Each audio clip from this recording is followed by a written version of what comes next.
এক বছর আগে আজকের এই দিনে অর্থাৎ ৩২শে জুলাই, যেটাকে আমরা তখন বলতাম, গত ২০২৪ সালে ৬ মুখ্য সমন্বয়ক মুক্তি পান।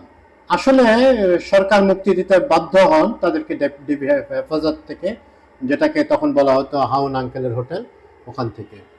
হেফাজতে থাকাকালীন তাদেরকে তাদের উপর অনেক অত্যাচার চলে, মানসিক শারীরিক বিভিন্ন রকমের প্রেশার ট্যাকটিক্স প্রয়োগ করা হয় এই আশায় যে তারা মানে সরকারের সাথে সহযোগিতা করবে এবং আন্দোলনটা ভণ্ডুল করে দেওয়াতে তাদেরকে ব্যবহার করার একটা অপপ্রয়াস চালানো হয় সরকারের পক্ষ থেকে, তৎকালীন সরকারের কথা বলছে।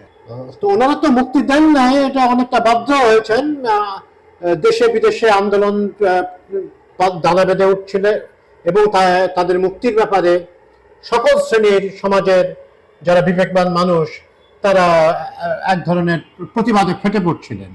ছাত্ররা তো ছিলেনই, সেটা কাজ করেছে। এবং অবশ্যই যেটা বললাম যে ওনারা চেয়েছিলেন তাদেরকে ব্যবহার করে এই এই ইয়ের থেকে, আন্দোলন থেকে তারা আন্দোলনের চাপ কমাতে সাহায্য হবে। তা হয়নি। ওখান থেকে বেরিয়ে এসেই সার্জিস আলম বলেন, যিনি আটক ছিলেন, উনি বলেন যে আমরা কোনো রকম সরকারের সাথে আপোষে যাব না এবং আমাদেরকে বন্দি করে রাখা সম্ভব হলেও এই আন্দোলনকে সরকার বন্দি করে রাখতে পারবে না। এনারা সবাই মোটামুটি আবার আন্দোলনের ফিরে আসেন। নাহিদ ইসলামের মা এবং অন্যান্যদের বাবা মা, তারাও একটা দৃঢ় অবস্থান নিয়ে নেন। তারাও তাদের এমন সন্তান তারা বানাননি যারা বেইমানি করবে, বেইমানি করেননি তারা। এই ওনারা যখন আটক ছিলেন তখন আব্দুল কাদের, হান্নান মাসুদ, ওনারা সুচারুভাবে মানে আন্দোলনটি পরিচালনা করছিলেন। কিন্তু তারা ফিরে আসাতে আরেকটা ইম্পেটাস পেয়ে যায় আন্দোলন। শেখ হাসিনা একটা খড়কুটা হাঁকড়ে ধরা বা কি বলবো, এটা হঠাৎ করে উনি জামাত শিবির নিষিদ্ধ ঘোষণা করে একটি প্রোক্লামেশন দেন। তো এতদিন পরে মানে why did she do that? কারণ উনিও তখন দিশাহারা, তিনি দিশা হারিয়ে ফেলছিলেন। ওনার কথাবার্তায় ফুটে উঠছিল যে একজন বিপন্ন মানুষের ছবি, কিন্তু উনি একটা কাভার রাখছিলেন, মানে এক ধরনের একটা মুখোশ পরে রাখছিলেন।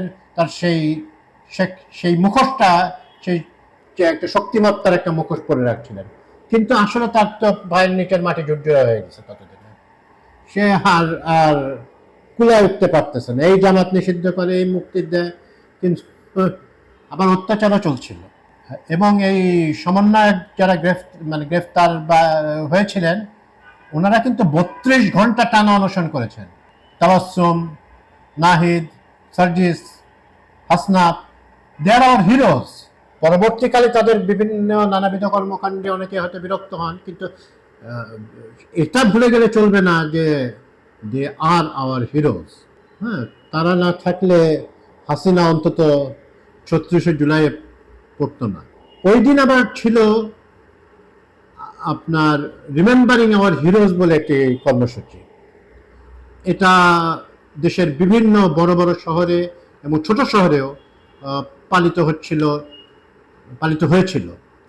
এটা ওনারা যে তাদের শহীদ সাথীদের স্মরণ করে আমাদের ছাত্রনেতারা বিভিন্ন রকমের পথনাটক, গণসঙ্গীত কর্মসূচি, ছবি আঁকা, গ্রাফিতি ডিজাইন প্রতিযোগিতা, এই ধরনের আচরণ করছিলেন। এগুলোতেও সরকারের রুদ্র রোষের শিকার হন তারা রোষানালে পড়েন এবং পুলিশ বিভিন্ন জায়গায় তাদেরকে ছত্রভঙ্গ করে দেয়। ওনারা আবার জড়ো হন। তাদেরকে শেখ মুজিবের ভাষায় বলা যায় দাবায় রাখতে পারে নাই। যথেচ্ছ শক্তি প্রয়োগের মাধ্যমে তাদেরকে দাবিয়ে রাখা যায় নাই। ওনাদের মনোবল যত দৃঢ় হচ্ছিল, সরকারের অবস্থান ততই নাজুক হচ্ছিল। তারা মুখে বড় বড় কথা বলে যাচ্ছিলেন, কিন্তু তখনই কিন্তু বেশ কিছু লোক যারা আখের গোছানোতে খুবই পারদর্শী, আওয়ামী লীগ এবং তাদের দোসররা, আওয়ামী লীগার এবং তাদের দোসররা, আসলে ওনারা কিন্তু পলায়ন শুরু করেছিলেন। এই ঢাকার মেয়র দক্ষিণ সিটি কর্পোরেশন কেন যে দুই ভাগ করলো সেটা নিয়ে হয়তো পরবর্তীতে আলোচনা করা হবে। যাই হোক, এই তার খুবই স্নেহভাজন, হাসিনার কথা বলছি, হাসিনার স্নেহভাজন শেখ তাপস, উনি কিন্তু বেশ আগেই পালিয়ে গেছে। উনি দেয়ালের লেখনটা পড়তে পারছিল, হাসিনাও পড়তে পারছিল, কিন্তু সে তার আর কি, তার আবার ক্ষমতার লোভ, টাকার লোভ, এগুলো তার আর মানে তাকে একটা ডিসিশন নিতে দিচ্ছিল না, একটা পজিটিভ ডিসিশন নিতে দিচ্ছিল না। তো হাসিনা তো হাসিনাই, উনি কলঙ্কিত হয়েই থাকবেন। বাংলার ইতিহাসের অন্যতম খলনায়ক হিসেবে, খলনায়ক বা নায়িকা হিসেবে উনি উনি পরিগণিত হয়ে থাকবেন। রক্তের দাগ তার গায়ে হাতে লেগে রয়েছে, এটা আমরা ভুলি নাই, জনগণ ভুলে নাই। যারাই 36শে জুলাই দেখেছে, এই আন্দোলন দেখেছে, তারা ভুলে নাই। পালিয়ে গিয়েও সব রক্ষা হয় না, ওনাকে বিচারের মুখোমুখি করতেই হবে। ইন অ্যাবসেন্সিয়া হলেও বিচার করতে হবে। ওনার অপরাধ পাপের পর্যায়ে চলে গেছিল, উনি অপরাধ শুধু করেন, উনি গুনাহ করেছেন।